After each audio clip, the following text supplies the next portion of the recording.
भगवान कृष्ण के मुकुट पर क्यों विराजमान है मोरपंख? आपने श्री कृष्ण की तस्वीर या प्रतिमा तो देखी ही होगी जिसमें वह अपने शीश पर मोरपंख धारण किए होते हैं, लेकिन क्या कभी आपने सोचा है कि श्री कृष्ण मोरपंख धारण क्यों करते हैं?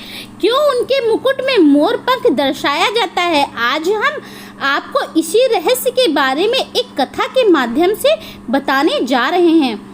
गोकुल में एक मोर हुआ करता था। वह रोज कृष्ण के दरवाजे पर बैठकर भजन गाया करता था। कोई मेरा न सहारा बिना तेरे, गोपाल संवरिया मेरे, माँ बाप संवरिया मेरे। रोज आते जाते कृष्ण के कानों में यह भजन तो पड़ता था, मगर वह कुछ खास ध्यान नहीं देते थे। मोर भगवान के विशेष स्नेह के आस में रोज भजन गाता रहता था। एक दिन करते करते एक साल गुजर गया। मोर बिना चूके भजन गाते रहा। प्रभु सुनते रहे मगर कुछ खास तवज्जो ना देते। वो बस आते जाते मोर की ओर देखते और प्यारी सी मुस्कान देकर चले जाते थे।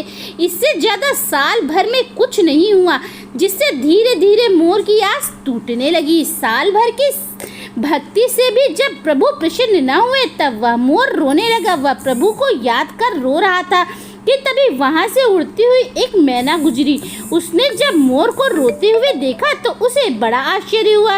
उसे आश्चर्य इस बात का नहीं था कि मोर रो रहा है, बल्कि इस बात का आश्चर्य था कि कृष्ण के दरवाजे पर कोई रो रहा है। मैना सोचने लगी, कितना अभागा है ये, जिसके दरवाजे पर आकर सबके कष्ट दूर हो जाते हैं, उसके दरवाजे पर यह रो रहा है। वह मोर के पास पहुंची और मोर से रोने का कारण पूछा। तब मोर ने उसे बताया वह पिछले एक साल से प्रभु की भक्ति कर रहा है, उसकी प्रशंसा में गीत गा रहा है, लेकिन प्रभु श्री कृष्ण ने आज तक उसे कभी पानी भी नहीं पिलाया। यह सुन मैना बोली कि मैं बरसाने से आई हूँ, तुम भी मेरे साथ चलो। मोर मान गया और दोनों वहाँ से निकल गए और बरसाने पहुँचे। मैना बरसाने में राधा जी के घर पहुँची। वहाँ उसने गीत गाना शुरू किया, श्री राधे राधे राधे बरसाने वाली राधे।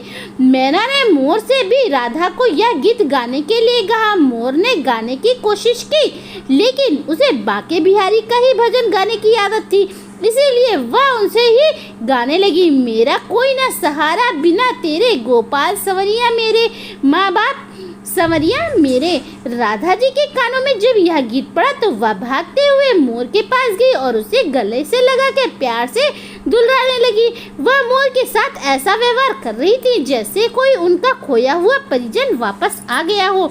मोर की खातिरदारी कर राधा जी ने उनसे पूछा कि वो कहाँ से आया है। मोर गदगद हो गया। उसने कहना शुरू किया, जय हो राधा रानी, मैंने आज तक सुना था कि आप करुणा की देवी हो, लेकिन आज साबित हो गया। यह सुन राधा ने पूछा कि वह उन्हें करुणामयी क्यों कह रहा है। तब मोर ने बताया कि कैसे वह साल भर श्याम नाम की धुन जपता रहा और श्याम ने उन्हें पानी भी नहीं पूछा। राधा जी मुस्कुराई और मोर के मन की चीज समझ गई थी और उनका कारण भी।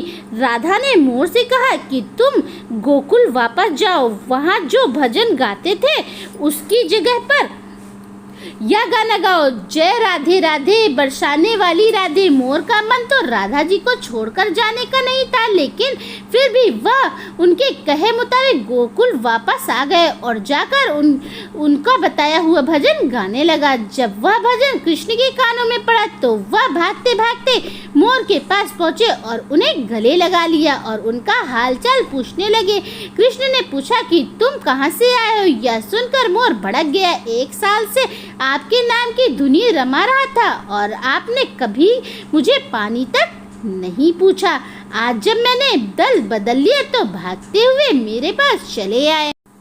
भगवान मुस्कुराते हुए कहते हैं, तुम कहाँ से आए हो। मोर संवरिया से मिलने के लिए बहुत तरसा था, इसीलिए वह अपनी गली सारी गिला शिकवा मिटा देना चाहता था। उसे याद दिलाते हुए कहा कि वही मोर हूँ जो आपके दरवाजे पर एक साल से भजन गा रहा था। सर्दी गर्मी सब सहता, एक साल तक आपके दरवाजे पर डटा रहा, आपकी स्तुति करता रहा, मगर आपने पानी तक नहीं पूछा। फिर मैं बरसाने चला गया जहाँ मुझे राधा जी ने दुलार दिया। यह सब सुनकर कृष्ण मुग्ध हो गए। उन्होंने मोर से कहा, मोर तुमने राधा का नाम लिया, यह तुम्हारे लिए वरदान साबित होगा।